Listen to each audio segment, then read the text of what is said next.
మరి సిపి గారు అయితే ఇప్పుడు ఎవరైతే వ్యక్తి యొక్క ఆచూకీ, ఏ వ్యక్తి రాయి విసిరిన వ్యక్తి యొక్క ఆచూకీ కనుక తెలిపినటువంటి వాళ్ళకి 2 లక్షల రూపాయలు ఇస్తా అన్నారండి. 2 లక్షల రూపాయలు. ఏదన్నా ఎవరన్నా చెప్పాలి అనుకుంటే ఒక 20 లక్షల రూపాయలు ఇస్తారంటే ఎవరిని వచ్చి చెబుతారు? 2 లక్షలకి ఎవరన్నా వచ్చి చెబుతారండి? మరి గోప్యంగా ఉంచుతామంటున్నారు. కానీ అంటే అది ముఖ్యమంత్రి గారి స్థాయిని తగ్గించడం. ఏది 2 లక్షల రూపాయలు అనేటువంటిది. 10 లక్షలు పెడితే ఎవరన్నా ఉంటే వాళ్ళు వచ్చి చెప్తారు, లేదా 20 లక్షలు పెడితే చెప్తారు. అంటే కేసుని వేగంగా ముందుకు తీసుకెళ్ళాలి అని అనుకుంటే దీనికి ఒక రకమైనటువంటి దర్యాప్తు ఉంటుంది. కేసుని వేగంగా ముందుకు తీసుకెళ్లాలని అనుకోవట్లేదు. ఎందుకు అని అంటే అది ఎవరన్నా ఆకతాయి వేస్తేనో, లేదా గంజాయి తాగినటువంటి వ్యక్తి ఎవరన్నా వేస్తేనో, లేకపోతే దీని వెనక ఇంకేదైనా కుట్రకోణం ఉందంటేనో, లేదా ప్రతిపక్షాలు విమర్శించినట్టు కోడికత్తి లాంటి సంఘటన ఏమన్నా ఉందంటేనో, లేక ఇంకొక నేతలు విమర్శించినట్టు అక్కడ ముందుగానే ప్లాన్ ప్రకారం జరిగింది, అందుకని 5 నిమిషాల్లో దానికి కావాల్సిన విధంగా మీడియాలో ప్రయత్నంగా ఇచ్చేశారు అని చెప్పినట్లుగానే తేలాల్సినటువంటిది ఉందనో, ఇట్లాంటివి తొందరగా తేలాలి కదా. ఇప్పుడు కూడా ఈవినింగ్ కల్లా క్లోజ్ అండి, కానీ ఈసారి మాత్రం నైట్ కూడా కంటిన్యూ చేశారనేది అది కూడా విపక్షాలు మామూలుగా అదేదో ఇంత ఉందో అంటే. సరే, అజిత్ గారు ఉన్నారని. అజిత్ గారు, గుడ్ ఈవినింగ్ అండి. అసలు ఎవరి మీద కుట్ర చేస్తున్నారండి? ఇప్పుడు రాయి దాడి విషయంలో సరే ఎవరన్నా వేసి ఉండొచ్చు, దాని విషయంలో జగన్మోహన్ రెడ్డి గారు ఏమైనా వెంటనే ఇదంతా కూడా జగన్మోహన్ రెడ్డి గారు చంద్రబాబు నాయుడు గారు కుట్ర అంటున్నారు. ఇటు చూస్తేనేమన్నా చంద్రబాబు నాయుడు గారి మీద వేసి రాయి దాడి మీద జగన్మోహన్ రెడ్డి గారి కుట్ర అంటున్నారు. నిన్న పవన్ కళ్యాణ్ గారి మీద రాయి విసిరారు అన్నారు, కానీ పవన్ కళ్యాణ్ గారు మాత్రం రాయి విసరలేదని చెప్పని వాళ్ళు తేల్చారు. సరే, బైట్స్ ఉన్నట్టుంది అజిత్ గారు, ఒకసారి బైట్స్ ప్లే చేయండి. బైట్స్ అండి.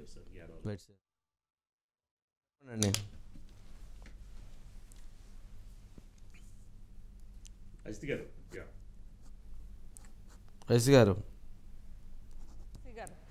ఒకటి సరే అంటే నిన్న జరిగిందంతా కూడా మనం చూసాం. మొన్న రాత్రి వైఎస్ జగన్మోహన్ రెడ్డి గారు వారధి నుంచి విజయవాడలో అడుగుపెట్టినప్పటి నుంచి కూడా అడుగడుగునా పవర్ కట్ వంశీ గారు.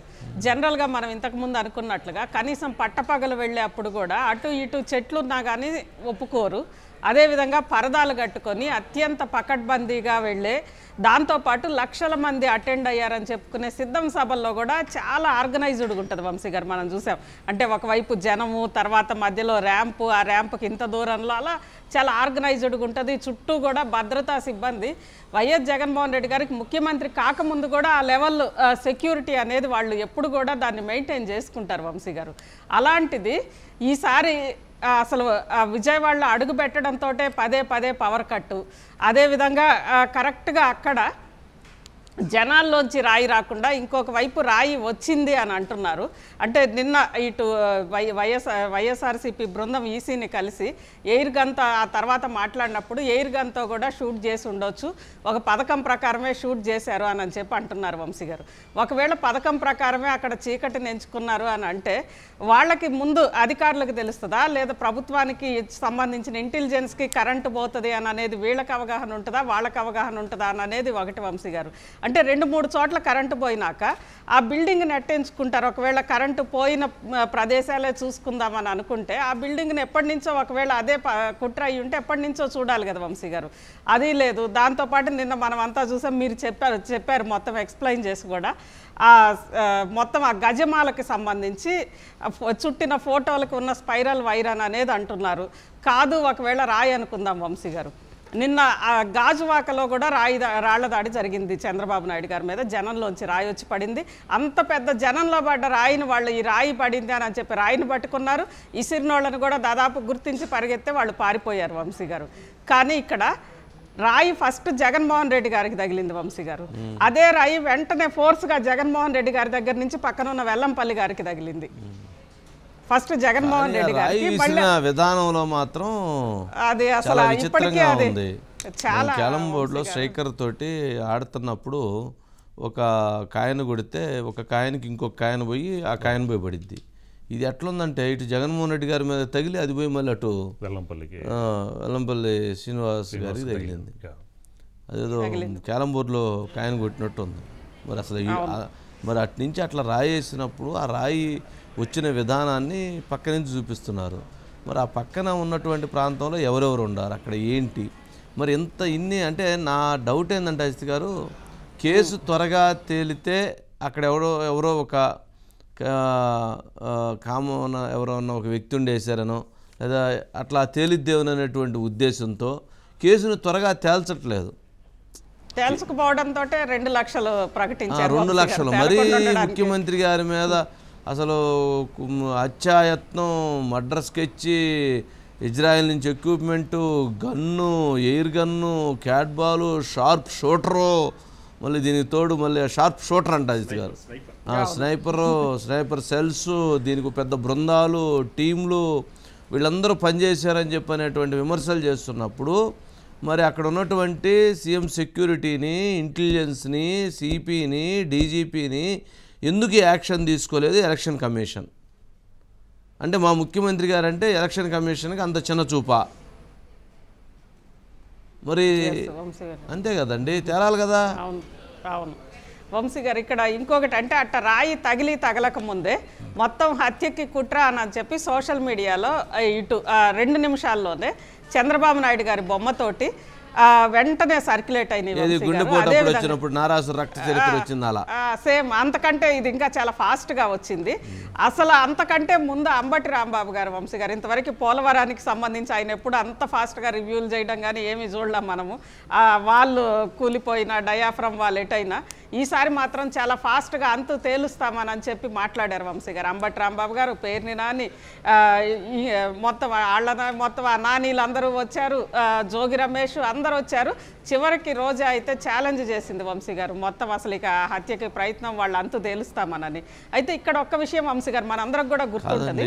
సరే ఆ తర్వాత ఇప్పుడు వాళ్ళ హత్యకి కుట్ర లేకపోతే ఇంకోటి ముందు అక్కడ ఎవరైతే సిస్టమ్ ఫెయిల్ అయినటువంటి వాళ్ళమే చర్యలు తీసుకోమని డిమాండ్ చేయాలి కదా.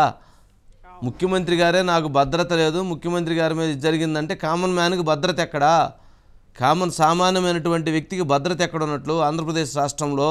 అది కదా ప్రజలు ప్రశ్నిస్తూ ఉంది, మాకు భద్రత ఎక్కడుంది? గంజాయి దాగి గంజాయితోటి ఆ బ్లేడ్లు తీసుకుని రోడ్ల మీద తిరుగుతున్నారని విజయవాడలో ప్రజలందరూ కంప్లైంట్లు ఇచ్చారు కదా. రోడ్ల మీద ఇష్టానుసారంగా కోసుకుంటున్నారు, తన్నుకుంటున్నారు, కొట్టుకుంటున్నారు, ప్రజలను భయభ్రాంతులు చేస్తున్నారు, మర్డర్లు చేస్తున్నారు. విజయవాడలో రీసెంట్గా జరిగినటువంటి విషయం ఒకటి చెప్తే ఆశ్చర్యపోతారు. ఒక కుర్రవాడు, ఇంటర్మీడియట్ చదువుతున్న కుర్రవాడు తండ్రిని అత్యంత కిరాతకంగా చంపేశాడు రాత్రి 11 గంటల ప్రాంతంలో. ఉదయం ఏంటి ఎందుకు చంపారని పోలీసులు ప్రశ్నిస్తే ఏమో నాకు తెలవదండి. అదేంటి నువ్వు తెలవదంటే గంజాయి దాగి ఉన్నానండి, ఎక్కువ దాగి ఉన్నాను, ఏం జరిగిందో నాకు తెలవదు, ఇది చెప్తున్నారు. మరి గంజాయి ఆంధ్రప్రదేశ్ రాష్ట్రంగా మారినటువంటి పరిస్థితుల్లో ఎవరే రాయి వేస్తున్నారో తెలవట్లేదు, ఎవరు ఎటువంటి పరిస్థితిలో ఉంటున్నారో తెలవట్లేదు, ఎవరికి ఏమైందో తెలవనటువంటి పరిస్థితి రావడానికి ఎవరు కారణం? 5 సంవత్సరాలు ముఖ్యమంత్రికి ఎవరున్నారు? ఇప్పుడు ముఖ్యమంత్రికి ఎవరున్నారు? మరి ముఖ్యమంత్రి గారే దాడి జరిగితే ఈ 5 సంవత్సరాలు అరికట్టలేనటువంటి లేదా ఎవరైతే పోలీస్ వ్యవస్థ, ఇంటెలిజెన్స్ వ్యవస్థ వాళ్ళ మీద కదా చర్యలు తీసుకోవాల్సింది. ఫస్ట్ వాళ్ళ మీద చర్యలు తీసుకోకపోవటం ఏంటి? వాళ్ళే ఇన్వెస్టిగేషన్ చేయటం ఏంటి? అదే ఇప్పుడు పవన్ కళ్యాణ్ గారు ప్రశ్నించారు, వాళ్ళే అసలు ఇన్వెస్టిగేషన్ ఎలా చేస్తారు? వాళ్ళు ఎవరైతే వాళ్ళ తప్పు వలన జరిగింది, వాళ్ళ పొరపాటు వలన జరిగింది, వాళ్ళ మీద వాళ్ళు మళ్ళీ ఇన్వెస్టిగేషన్ ఎలా చేస్తారు? ఖచ్చితంగా కుదరదని చెప్పని కూడా ట్వీట్ చేశారు ఆయన. అజిత్ గారు ఏమంటారు?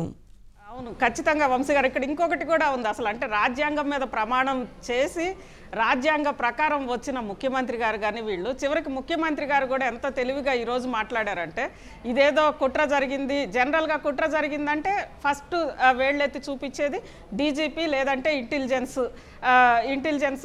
డీజీ, అదేవిధంగా మిగిలిన సీఎం పర్సనల్ సెక్యూరిటీ, వీళ్ళేం చేస్తున్నారు అనేది ప్రశ్న వస్తుంది వంశీ గారు. అందుకని ప్రతిపక్షాలని తిడుతూ ప్రతిపక్షాల మీద దాడి చేస్తా తన సిస్టమ్ జోలికి, గవర్నమెంట్ జోలికి రానియకుండా కన్వీనియంట్గా దేవుడు మొత్తం కూడా చూశాడు, దేవుడు పెద్ద స్క్రిప్ట్ రాశాడు, అందుకని ఇక్కడ కాకుండా అక్కడ తగిలిందని చెప్పి చెప్తున్నారు వంశీ గారు. ఎందుకంటే జనరల్గా మనం రాజ్యాంగంలో ముందుండే ఈ డైరెక్టివ్ ప్రిన్సిపల్స్లో కానీ వాటిల్లో ఫస్ట్ ఉండేది వంశీ గారు ఇలాంటివి అంటే అన్సైంటిఫిక్గా కానివి. సరే అది నమ్మకాలు ఉండొచ్చు కానీ ప్రజలందరికీ కూడా దేవుడి వల్ల ఇలా అయ్యిందని అనేది ఆ సిస్టమ్ దానికి సంబంధించి కదా వంశీ గారు మాట్లాడాల్సింది. అయితే ఇంకొకటి వంశీ గారు, ఇదే చంద్రబాబు నాయుడు గారి దగ్గరకు వస్తే దాదాపు 2021 నుంచి వంశీ గారు 4 సార్లు ఇలా వక్కరాయి కాదు వంశీ గారు, పెద్ద రాళ్ళు చాలా బలంగా మనందరికి గుర్తుంటుంది బాదుడే కార్యక్రమంలో నందిగామలో రాళ్లదాడి జరిగింది. అంతకుముందు తిరుపతి ఉప ఎన్నిక సందర్భంగా చంద్రబాబు నాయుడు గారి మీద రాళ్లదాడి జరిగింది. అదేవిధంగా అంగుళ్లలో రాళ్లదాడి మనందరికి కూడా తెలుసు వంశీ గారు, అక్కడ జరిగింది. ఇక్కడ మన ఆ రోజు అంతా ఎగతాళి చేశారు వంశీ గారు, అంటే హత్య చేయడానికి ప్రయత్నించారు. ఎందుకంటే అంగుళ్లలో ఎంత ఇదిగా జరిగిందో మనం అందరం చూసాం. అదేవిధంగా నందిగామలో అప్పుడు ఇదే మాట అంటే పెద్దిరెడ్డి గారు వీళ్ళంతా చాలా ఎగతాళి చేశారు, ఏంటి రాళ్ళేసి హత్య చేస్తారా అని చెప్పి చాలా హేళనగా మాట్లాడారు వంశీ గారు. అదేవిధంగా గాజువాకలో నిన్న జరిగిన అంశం అంటే దాదాపు ఈ చంద్రబాబు నాయుడు గారి మీద ఈ 2 ఏళ్లలోనే 4 నుంచి 5 సార్లు రాళ్ల దాడులు జరిగినాయి వంశీ గారు. అంటే ఇవన్నీ కూడా హత్యా ప్రయత్నాలే కదా. ఒకవేళ ఇదే నిన్న జరిగిందే హత్యాయత్నం అయ్యి రాయే తగిలి ఉంటే ఇది హత్యా ప్రయత్నమే, అవి హత్యా ప్రయత్నాలే వంశీ గారు. కానీ అప్పుడేమో చాలా హేళనగా మాట్లాడారు. అందులో అంగుళ్ళలో జరిగినప్పుడు, తంబళ్ళపల్లి దగ్గర జరిగినప్పుడు పెద్దిరెడ్డి రామచంద్రారెడ్డి గారు కానీ వీళ్ళంతా కూడా చాలా హేళనగా హత్యా ప్రయత్నం ఇలా ఉండదు వేరేగా ఉంటుంది అని చెప్పి చాలా హేళనగా మాట్లాడారు వంశీ గారు. కానీ ఈ రోజు చూస్తే, నిన్న చూస్తే ఆ చిన్న రాయి అసలు రాయా కాదా, ఒకవేళ అసలు రాయి అది ఎలా ఎంత రాయి ఇవేమి తేలకు. ఇంకొకటి వంశీ గారు, అంత పెద్ద గ్రౌండ్లో రాయి దొరికింది, చిన్న బస్సులో వెల్లంపల్లికి తగిలింది, స్వయంగా ముఖ్యమంత్రి గారికి తగిలి ఆ తర్వాత వెల్లంపల్లి గారికి తగిలి ఆయన్ని గాయపరిచిన రాయి కింద పడుతుంది కదా, పట్టుకుంటారు కదా వంశీ గారు. లేదా బస్సులో పడ్డప్పుడు, బస్సు మీద పడ్డప్పుడు ఖచ్చితంగా దొరుకుతుంది. ఇంతవరకు అసలు ఆ రాయి ఎందుకు దొరకట్లేదు అనేది కూడా చాలా ఆశ్చర్యంగా ఉంది. దొరికినట్టుంది మొత్తానికి. సిపి గారు అయితే అరచేయంత ఉందని చెప్పారు, అరచేతితో పట్టుకోవచ్చు అని చెప్పారు. కెమెరాలు క్యాచ్ చేస్తాయి కదా వంశీ గారు, పైన డ్రోన్ కెమెరా ఉంది, చుట్టూ మొత్తం కెమెరాలు ఉన్నాయి, అన్నీ ఉన్నాయి కదా. కానీ కెమెరా మొత్తానికి కెమెరా అయితే భలే షూట్ చేసింది. ఆ స్టోన్ వస్తుందని కూడా షూట్ చేసింది. స్టోన్ వస్తుందని షూట్ చేసింది కానీ స్టోన్ వేసిన వాళ్ళని షూట్ చేయలేకపోయింది. ఇప్పుడు ముఖ్యమంత్రి గారి మీద ఒక కెమెరా ఉండిద్దండి, కింద ఎవరైతే పబ్లిక్ ఉన్నారో పబ్లిక్ మీద 2 కెమెరాలు ఉంటాయి, ఆపోజిట్ కెమెరాలు ఎవరైనా కానీ. అంతేగాని ఇక్కడ కెమెరాలు ఎట్లా ఉన్నాయంటే ముఖ్యమంత్రి గారి మీద కెమెరా ఉంది, ఆ రాయి వచ్చే వైపు ఆ కెమెరా ఉంది, రాయి వచ్చే వైపు, జనం మీద లేదు కెమెరా. అది టెక్నిక్, అదొక విచిత్రం అనమాట దాంట్లో ఎపిసోడ్లో. సరే ఏమో లేండి, పవన్ కళ్యాణ్ గారు అన్నట్లుగా అక్కడ ఏది ఒక వేరే అధికారితోటి చేయించాలి. ఎందుకంటే బాధ్యులు ఖచ్చితంగా డీజీపీ, అది ఇంపార్టెంట్ అండి, అది ఇంపార్టెంట్. అసలు డీజీపీ గారు ముఖ్యమంత్రి గారి మీద దాడి జరిగితే డీజీపీ గారు ప్రెస్ కాన్ఫరెన్స్ పెట్టకపోతే ఏంటి అసలు, మాట్లాడాలి కదా. సరే ఓకే అజిత్ గారు, ప్లీజ్.